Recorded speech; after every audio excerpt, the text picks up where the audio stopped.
மதுரையில் செய்தியாளர்களிடம் பேசிய புதுச்சேரி முன்னாள் முதலமைச்சர் நாராயணசாமி புதுச்சேரியில கூட்டணி சரியா அமையாததால வெற்றி பெற முடியலனோ காங்கிரஸ் வாக்குகளை தமிழக வெற்றி கழகம் பிரித்ததாகவும் சொல்லியிருக்கார். மேகதாது அணை விவகாரத்தில் தமிழ்நாடும் புதுச்சேரியும் ஒரே நிலைப்பாட்டில் உள்ளதாகவும் தெரிவிச்சிருக்காரு. அதை பார்க்கலாம். சரியாக அமைக்காத காரணத்தால் புதுச்சேரி மாநிலத்தில் வெற்றி பெற வேண்டிய மாநிலத்தை நாங்கள் இழந்தோம்.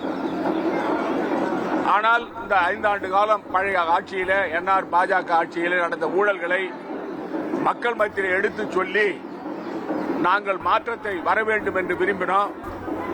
அது மட்டுமல்ல, தாவேகா என்பது காங்கிரஸ் கட்சியுடைய வாக்குகளை பிரித்துவிட்டது.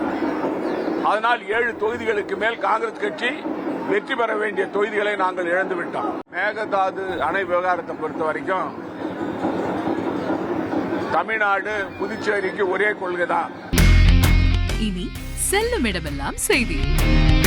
தந்தை டிவியின் வாட்ஸ்அப் சேனலை ஃபாலோ பண்ணினா செல்ல இருக்கும் இடமெல்லாம் செய்தி. இதோ QR கோட் இப்பவே ஸ்கேன் பண்ணுங்க.